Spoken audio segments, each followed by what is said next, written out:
Sejumlah persiapan dilakukan Pengadilan Jakarta Selatan jelang sidang perdana kasus pembunuhan berencana Brigadir Yosua dengan terdakwa Ferdy Sambo CS. Tak hanya mempelajari berkas dakwaan para tersangka, pengadilan juga sudah menyiapkan ruang sidang utama Haji Umar Seno Aji.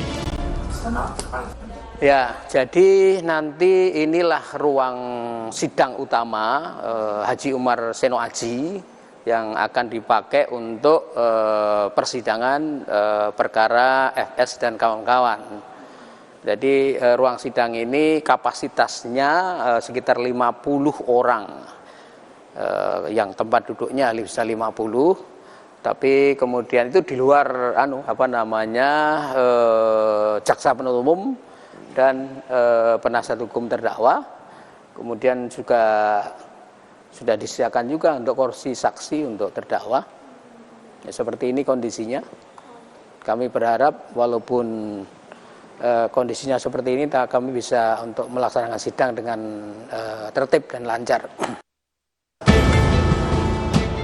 Sidang akan dimulai hari ini pukul 10 pagi, dipimpin Ketua Majelis Hakim Wahyu Imam Santoso dengan anggota Morgan Simanjuntak dan Alimin Ribut Sujono. Komisi Yudisial telah membentuk tim untuk mengawal jalannya sidang kasus Ferdy Sambo CS. Tim dibentuk untuk menjaga kemandirian hakim agar terhindar dari intervensi dan intimidasi. Tapi ada dua tim yang terbagi dalam satu pemantauan dalam hal pengawasan, satu lagi pemantauan dalam hal advokasi. Dan tim tersebut akan hadir di persidangan dari waktu ke waktu, itu yang pertama. Yang kedua, ada juga tim-tim yang kemudian bertugas memonitor secara tidak tampak, kira-kira gitu ya, atau surveillance ya. Itu untuk mengumpulkan informasi, mengumpulkan keterangan, memantau secara dekat ya perilaku-perilaku hakim. Kasus Ferdy Sambo menyita perhatian masyarakat. Presiden Joko Widodo bahkan menyebut kasus Ferdy Sambo ikut menurunkan tingkat kepercayaan masyarakat terhadap institusi Polri. Tentu majelis hakim pun dituntut menjalankan tugasnya dengan baik, tanpa ada tekanan dan intervensi dari pihak manapun, termasuk yang berperkara. Tim Liputan, Kompas TV.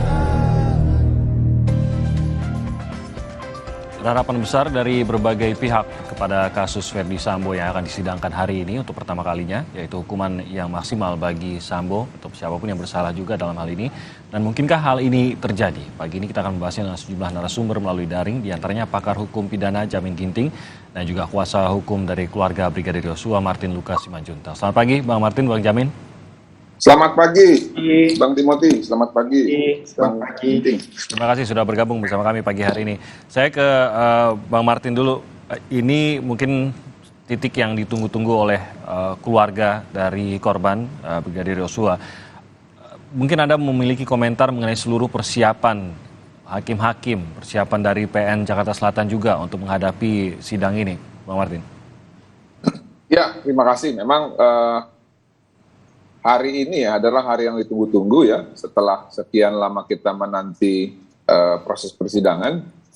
Yang lebih penting adalah bahwa kepastian hukum terhadap proses hukum ini akhirnya akan dimulai ya pada hari ini dalam pembacaan surat dakwaan. Nah, mengenai persiapan, saya pikir dari JPU ya, harusnya tidak ada yang harus diragukan ya, karena kenapa saya bilang tidak ada yang diragukan? Kalau berkas P21 ibarat kita membuat suatu ramuan ya, dalam hal yang masak ramuan tersebut itu pasti sudah memperhitungkan segala kebutuhannya. Karena dalam hal masak nih JPU ini yang masak nanti ramuannya itu disiapkan oleh polisi ya, yang menilai nanti itu adalah hakim. Ya, nah oleh karena itu saya pikir seharusnya tidak ada permasalahan dari jaksa penuntut umum. Nah, mengenai persidangan memang yang saya khawatirkan itu hanya satu lokasi ya. Lokasi, kenapa saya bilang lokasi ini mengkhawatirkan? Yeah. Karena memang sejak dari awal saya sudah sampaikan kepada Humas Pengadilan Negeri Jakarta Selatan, perkara harian di Pengadilan Negeri Jakarta Selatan itu banyak ya. Yeah. Jadi perkara existing banyak, lalu nanti dihadapkan juga dengan persidangan yang ada 3 majelis ya, kalau nggak salah ya. perkara pembunuhan berencana, obstruction of justice, dan satu lagi itu masih perkara yang sama tapi di-splitsing juga menjadi 3 majelis. Nah, nanti pasti ini akan mengundang kerumunan. Kerumunan yang pertama itu masyarakat ya, atau warga yang ingin menonton. Lalu kerumunan kedua itu adalah aparat yang ingin mengamankan. Kerumunan ketiga adalah wartawan yang akan berbondong-bondong datang. Kalau kami hitung, terakhir kami press release di Hotel Santika itu ketika kami mengundang rekan-rekan media, hanya dari media saja yang datang itu 90 orang.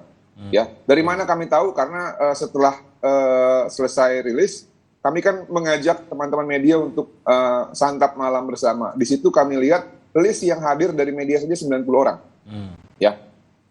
Lalu nanti belum, kalau ditambah 170 tambah 90, berarti berapa tuh? 260. Belum nanti masyarakat yang menonton persidangan khusus untuk Verdi Sambo. Belum nanti ditambah lawyer-lawyer dan juga para saksi ataupun para pihak yang datang untuk hadir ke Pengadilan Negeri Jakarta Selatan untuk menangani kasus mereka. Nah, makanya menurut saya ini akan terjadi kerumunan massa, dan saya khawatir nanti akan menimbulkan klaster baru. Makanya kemarin saya sempat usul ke Pak Jumianto di Kompas TV juga, saya bilang agar dipertimbangkan tetap kewenangan relatif yang memegang Pengadilan Negeri Jakarta Selatan, namun untuk tempatnya bisa direlokasi.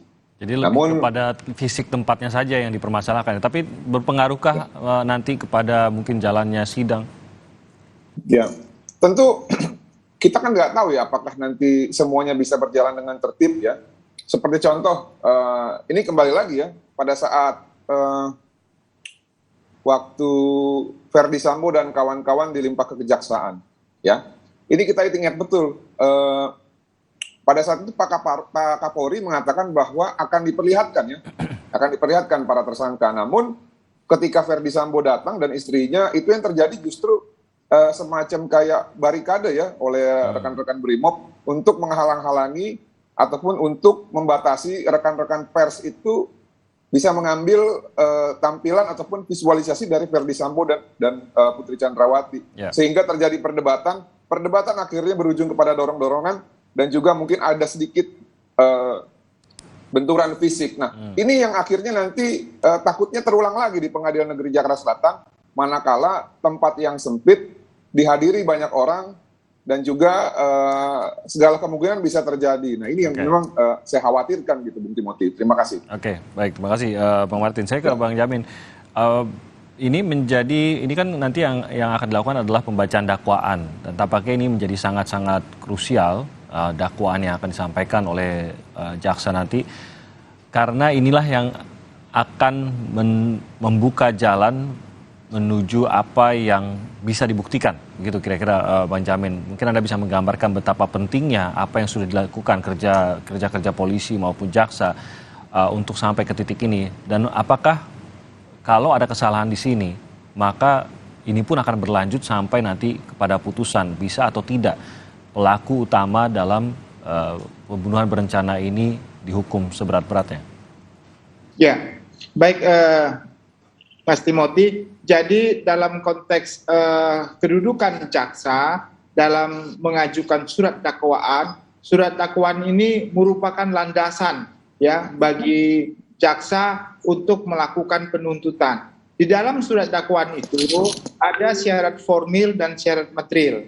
Syarat formil itu terkait dengan identitas dari terdakwanya, ya, identitas mulai dari nama, pekerjaan dan lain segala macam. Lalu jangka waktu penahanannya dan surat-surat perintah terkait dengan penanganan tersebut.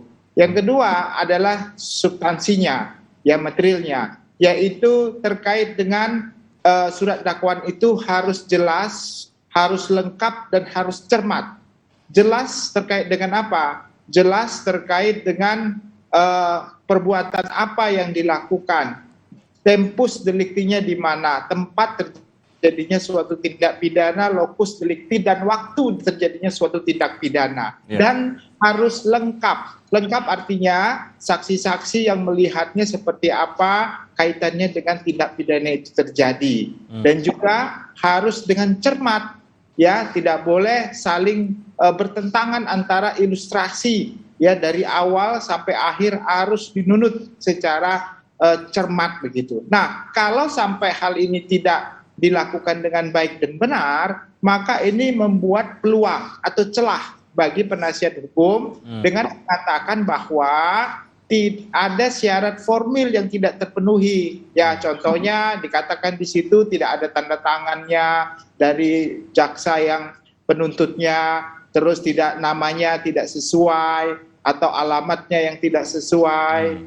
Nah, itu bisa menjadi pintu masuk untuk menyatakan bahwasannya dakwaannya tidak cermat dan jelas dan lengkap, sehingga nanti kemungkinan dalam putusannya bisa menyatakan secara formil tidak dapat diterima. Ini fatwa namanya ya. Nah, atau lepas dari segala tuntutan ya. Nah, jadi itu yang menjadi dasar. Nah, ini makanya jaksa harus benar-benar bisa menguraikan secara cermat, jelas dan lengkap dakwaannya, sehingga nanti tidak ada celah bagi penuntut umum untuk menyatakan dakwaan tersebut lepas dari segala tuntutan hukum, ataupun kalau mengenai bebas nanti terkait dengan unsur-unsurnya dalam perkara pokok yang akan diperiksa. Jadi seperti itu modelnya, Mas Timothy. Tapi kalau ada kesalahan seperti itu, efeknya tidak menghilangkan kasus juga kan ya Bang Jamin ya? Paling hanya menunda sampai itu diperbaiki, betul tidak?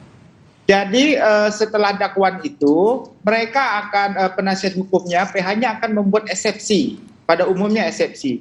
Eksepsi yang paling sangat signifikan bisa dibatalkan dalam putusan selah, yaitu terkait dengan kompetensi relatif dan kompetensi absolut. Kompetensi relatif itu terkait dengan bahwasannya tempat terjadinya tindak pidana itu bukan kewenangan dari Pengadilan Negeri Jakarta Selatan. Nah, contohnya dia mengatakan kejadiannya di Magelang, berarti kewenangannya di Magelang.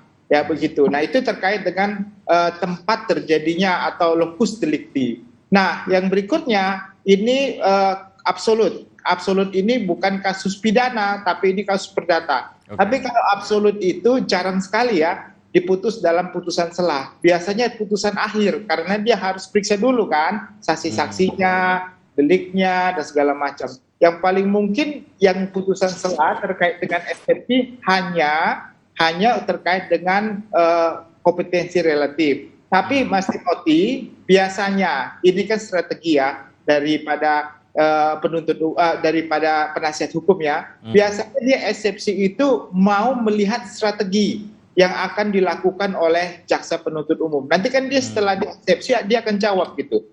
Jaksa penuntut akan jawab. Jadi dari jawaban itu dia mau melihat ini strategi apa ini ke depan nih kalau pokok perkara akan diperiksa. Jadi dia sudah mengantisipasi seperti itu. Dan pada umumnya jaksa juga udah tahu, dia tidak akan membuka seluruhnya untuk menjawab eksepsi. Nah, itulah prosedurnya dalam biasanya. Baik, makasih Bang Jamin. Bang Martin, apakah keluarga yakin bahwa seluruh kebenaran itu akan terungkap dalam sidang ini? Ya, saat ini kita tidak punya pilihan lain ya, Bung Timothy ya. Jadi tidak ada, karena tidak ada pilihan, mau tidak mau kita harus optimis. Ya, itu yang pertama. Yang kedua, berdasarkan survei ya, kejaksaan ini sekarang lembaga negara penegak hukum ya, yang surveinya secara penilaian publik itu paling dipercaya. Ya, walaupun memang ada isu-isu yang beredar ya, secara historis ada kedekatan antara FS dengan lembaga tersebut. Namun saya percaya tentunya dalam hal ini kejaksaan tidak mau mempertaruhkan ya nama baik mereka, kredibilitas mereka, profesionalisme mereka hanya untuk menyenangkan ataupun mendapatkan keuntungan tertentu ya. Saya pikir terlalu prematur kalau kita langsung mempercayai ataupun menyimpulkan hal tersebut. Oleh karena itu kita semangati para JPU, mudah-mudahan, karena kan kalau saya lihat dari surat dakwaan yang dirilis ya, secara ringkasan, khususnya terhadap saudara Ferdi Sambo dan Putri Candrawati, saya lihat memang konstruksinya ini sudah mengarah ke arah pasal 340. Namun memang ada keterbatasan untuk melihat secara detail ya secara jelas, lengkap dan cermat itu, sehingga kami belum bisa menilai 100% apakah surat dakwaan ini sudah setajam pisau gitu, seperti komentar saya dalam tayangan sebelumnya. Nah, hari inilah kami akan mendapatkan kesempatan untuk mendengarkan apakah surat dakwaan jaksa ini kepada terdakwa sudah merepresentasikan ataupun mewakili dari seluruh fakta-fakta yang sudah kami kumpulkan ataupun kami himpun dari keterangan-keterangan yang kami dapat dari saksi secara informal, saksi langsung, lalu dari keluarga, dan dari berkas acara pemeriksaan yang diliput oleh rekan-rekan jurnalis. Seperti itu, Bung Timothy. Nah, karena kalau kita lihat tentu sidang ini masih sangat-sangat sensitif lah begitu. Kita tahu bahwa di saat yang sama juga ini nanti akan berjalan sidang obstruction of justice atau penghalangan penyidikan terhadap kasus ini atau terhadap kasus ini. Nah, kalau masih ada niat untuk mencoba menutupi kebenaran, ya mungkin ini adalah titik terakhir, poin atau bagian terakhir di mana intervensi ini masih bisa dilakukan, gitu. Apakah Anda meyakini bahwa sudah tidak akan ada lagi intervensi kah, atau masih ada kemungkinan intervensi, dan seberapa yakin Anda bahwa sistemnya akan melindungi para hakim ini untuk bisa mengambil kebijakan yang objektif, Pak Martin? Ya, ini kan berarti pengaruh eksternal ya. Kenapa saya bilang pengaruh eksternal? Karena permainan itu tidak mungkin bisa dipersiapkan dari dalam. Ya. Ya, yang bisa itu adalah kemungkinan terjadi ini dipersiapkan dari luar oleh invisible hand yang mungkin saja masih mendukung dari beberapa pun oknum terdakwa ini. Ya. Seperti saya sampaikan sebelumnya bahwa kehilangan jabatan itu belum tentu menghilangkan relasi, ya. Dan pengaruh. Yang pertama, dan pengaruh. Nah, yang kedua, saya melihat dan sangat menduga sekali bahwa amunisi ataupun logistik dari Ferdy Sambo dan keluarga ataupun Bu Putri Chandrawati sangat banyak, ya. Ya, tentunya ini adalah bisa menjadi suatu modal yang memungkinkan mereka ya untuk bisa apa yang disebut dengan melakukan rekayasa gitu ya. Nah, cuman kan kita kan punya hak juga untuk memantau, ya. Kita juga punya hak juga untuk mengawasi. Nah, kita juga tidak bisa langsung menyimpulkan bahwa tidak ada kemungkinan. Jadi yang paling baik adalah kita awasi, kita amati, rekan-rekan pers juga, media juga bantu untuk pantau dan awasi. Sisanya ya kita serahkan semua kepada para penegak hukum, dan kita doakan agar mereka bisa bekerja secara profesional dan berintegritas. Nah, tadi mengenai obstruction of justice, ya, sebenarnya para tersangka ataupun terdakwa ini ya, nasib mereka itu kalau peradilan ini nanti objektif ya, nasib mereka ini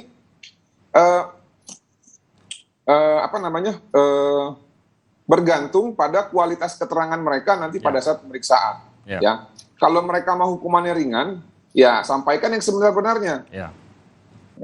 Tapi kalau mereka mau hukumannya berat, ya silakan saja ikutan skenario dan juga memberikan keterangan yang berbelit-belit. Saya pikir dalam posisi ini mereka tidak akan mau melakukan hal tersebut, karena menurut saya mereka ini menjadi pelaku bukan atas keinginan sendiri, melainkan digerakkan oleh atasannya, dan atasannya digerakkan lagi oleh atasannya yang mungkin saja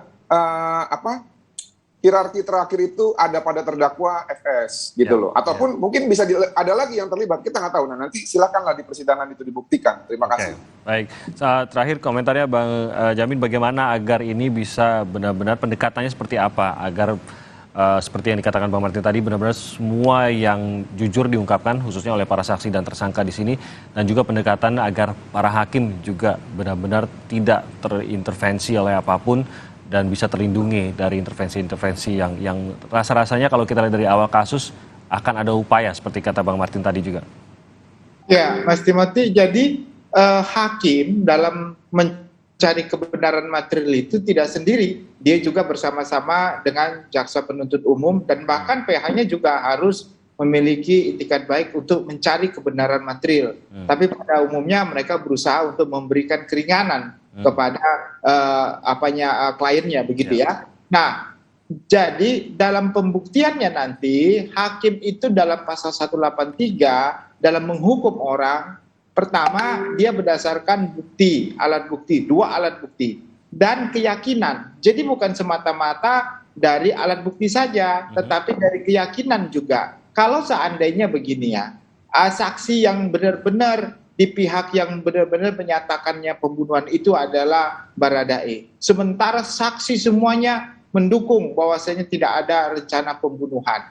Nah, hakim ini tidak bisa terikat hanya dengan keterangan bahwasanya satu saksi bukanlah saksi, bukan. Jadi tetap aja satu saksi, tapi saksinya ini didukung oleh alat bukti lain.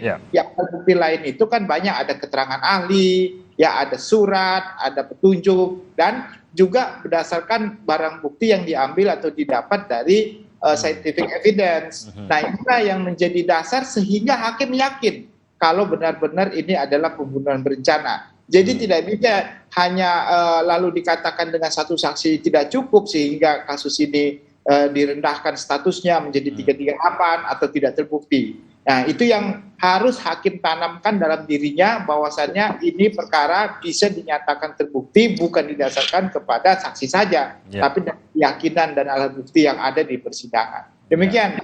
Baik, memang harus meyakinkan dan memang didukung oleh alat bukti. Itu yang akan dan ingin kita lihat juga dalam jalannya sidang nanti. Sidang perdana akan berlangsung pada pagi hari ini dan tentu saja kita akan ikuti di Kompas TV. Terima kasih banyak atas waktunya Bang Jamin Ginting dan juga Bang Martin Lucas. Tentunya kita akan mengikuti bersama-sama sidang perdana Ferdy Sambo CS yang akan berlangsung hari ini. Kami akan kembali lagi dengan informasi lainnya dan seperti saya katakan tadi, ikuti terus Kompas TV karena kita juga nanti akan menyiarkan langsung bagaimana jalannya sidang perdana Ferdy Sambo terkait dengan pembunuhan berencana yang juga dilakukan terhadap Brigadir Yosua. Saat lagi.